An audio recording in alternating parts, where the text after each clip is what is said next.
For as long as humans have existed, we have wrestled with one universal mystery. What happens to our consciousness the exact second our physical body stops functioning? Even within modern cultural Christianity, if you ask what happens immediately after a person's last breath, you will find a range of conflicting answers and significant confusion.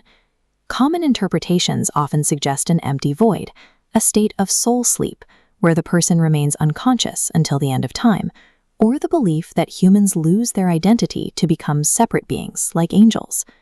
To find clarity, we have to look past these traditions and examine the biblical text as a unified body of evidence, comparing historical accounts, parables, and ancient prophecies to see if they share a consistent perspective. When these disparate texts are placed side by side, they point to a specific condition, a state where identity, memory, and awareness continue without interruption after biological death. Establishing whether the text supports this continuity changes the way a person views the physical grave, shifting it from a point of terminal extinction to a transition into a different state of existence.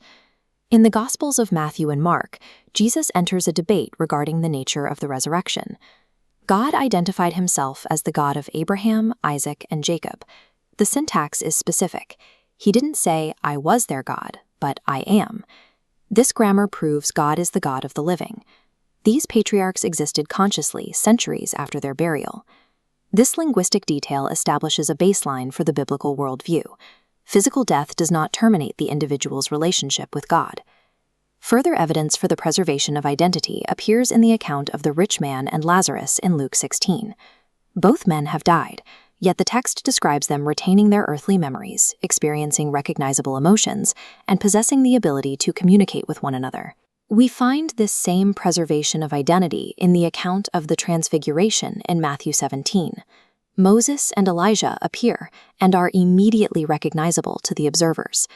Despite dying centuries earlier, they remain themselves, engaging in an intelligent, real-time conversation with Jesus regarding his upcoming death.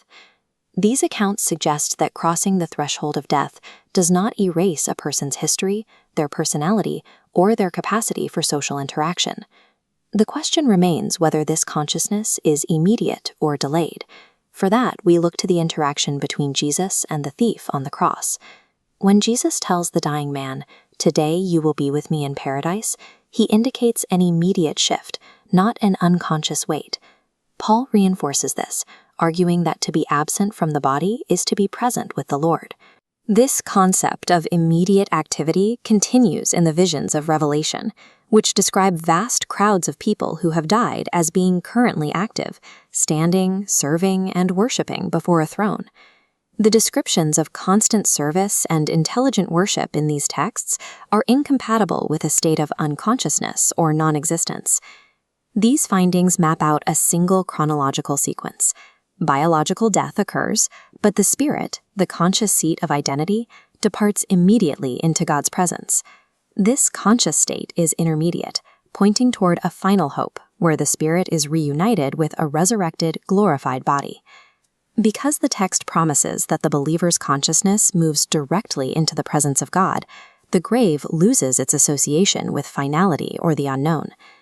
The awareness that earthly decisions have an immediate, conscious, eternal parallel creates a sense of urgency, prioritizing holiness and an eternal perspective.